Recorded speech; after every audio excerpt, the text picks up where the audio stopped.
So here we are at Van's cabin. He's going to fix us up a Thanksgiving dinner. So it's a natural gas stove that I'm running off of propane. How many burners is it? 5 burner. 5 burners. You got one big central burner. Yeah. And then 4 smaller burners. So he can cook a major meal. Exactly, which is what we're doing today. Yeah.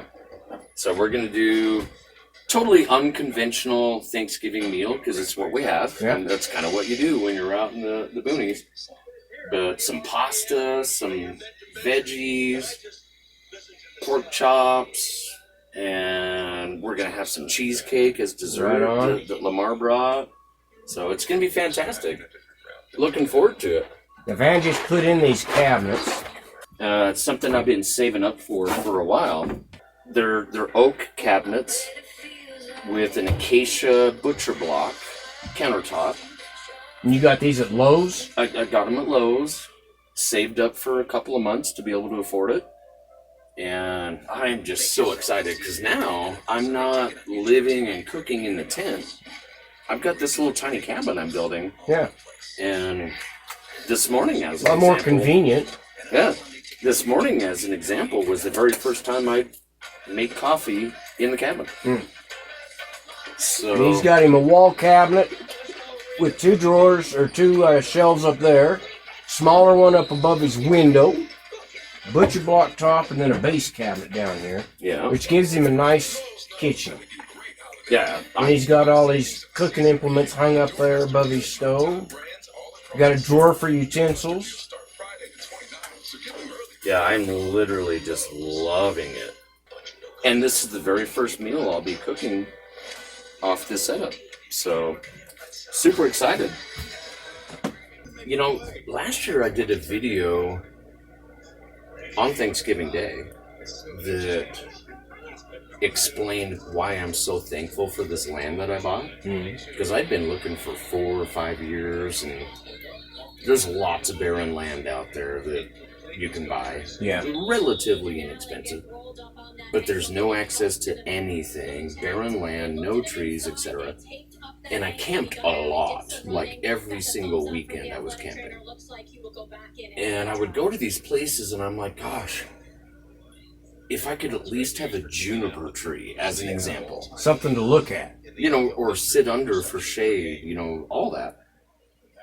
And I came across this piece of land, totally reasonably priced. I had the money for it, and I paid cash. But I'd been saving up for years for it. But I was fortunate to be able to find it, paid cash, and last Thanksgiving, I sat under one of the junipers and just expressed how thankful I was that I was able to find what I was looking for. Now, a year later, I've advanced out of the tent that I was living in, and we're in this little shed that I literally bought as a shed, and now I'm converting it into a little tiny cabin. And I'm just so thankful because I had the means and the opportunity and the skills to be able to put in my own cabinets, beautiful countertop, converted this to a propane stove, and here we are cooking the first meal. And you lived in that tent saving money to be able to do this other stuff that you wanted to do. Exactly, yeah. Yeah, a whole year living in the tent, and before that, you know, living nomadic, saving up money to buy land, and that's how it all started. Yeah. So I am incredibly thankful for the opportunities that have been presented to me, and then having the means to be able to do it. And here we are cooking the very first meal in our Thanksgiving meal, tiny cabin. And so, you know, Van moved up here, what's it been, a year and a half? Yeah, year and a half He moved up here about a year and a half ago, and he's not too far. He's about 5 miles away from my cabin. And he was a member of my channel and then started contacting me, telling me he was up in this area. And so we got together, and I came up to his place and seen what he was doing. I liked how he was trying to get established as an off-gridder. I know how difficult that can be. I've been through it. I lived for 2 years in a camp trailer, not a tent, but scraping and saving to get enough to build my cabin.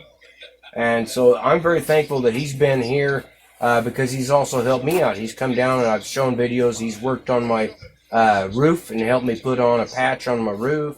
And we got my my shed that was all full of junk and my floor had fallen apart. He came and helped me with that. We loaded up old washers and dryers and got rid of them. Fixed my floor in that, and he helped me pull my porch back up in shape so that it's not leaning all ski-wampus all to one side. Yeah. And we got that and closed in, and we've also taken some trips. We went up to the canyon, drove around there, and next year we're going to go do some fly fishing together because I'm looking forward to that.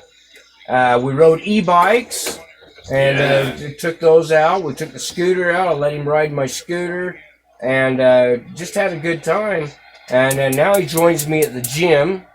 And so we're starting to play pickleball, which neither one of us have ever played before. Never. But we're both kind of competitive. And so it gives us something, a couple old guys, to get out and play this pickleball and get that competitive itch scratched a little bit.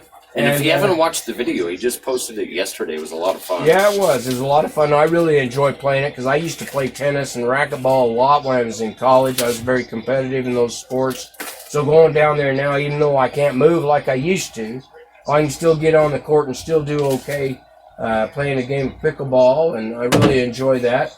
So we've become good friends and share a lot of interest in being off-grid, enjoying nature, learning how to do things that a little bit differently for our lifestyle. I think that's the important point, is our lifestyle is suitable to this kind of living. Not everybody is, but our lifestyle where we like to be independent, we don't want to spend money on a whole bunch of stuff that we don't really need. We enjoy being out in nature more than anything, living a lifestyle in which we choose our path and how we want to live, not dependent on government, not dependent on other sources, just dependent on what we need and how we want to live. Makes a big difference, and it makes a big difference in your self-esteem, makes a big difference in how you feel about yourself. I think that's the important point of this. Yeah, everything that you accomplish is what you did. Yeah. You feel the pride of having done it for yourself and feeling that you can take care of yourself, that you're sustainable. If you hit hard times, as I tell people a lot of times, you learn to thrive in the good times and survive in the bad times. And if you know you can do that, that has a big boost to your self-esteem. You know you're going to survive and make it. It's like you can buy a home in the city if you have the money or the credit to be able to do it. But if you buy raw land and then develop it yourself over time, massive reward. Just kind of like our ancestors. Yeah. They homesteaded, they, hopefully passed it down. My family did not have those means, so I've always lived in the city or whatever, but I've always been a camper. And really been out in the wild all my life. So coming up here when I found the land was not a big change for me, but I understand that it can be for some people. You had some of the skills already before you came up here. And that's really important because a lot of people think, well, I can just go off and survive in a rough situation or off-grid situation and find out they don't have the skills. And so, both of us had those skills before we started out. I think that's important to understand. We weren't tenderfoots when we came out here. We'd done a lot of camping. We'd already been off-grid in situations, so we had that understanding. Our whole lives, yeah. So I was just going to say, it's real important because I know that there's a lot of people that want to go off-grid.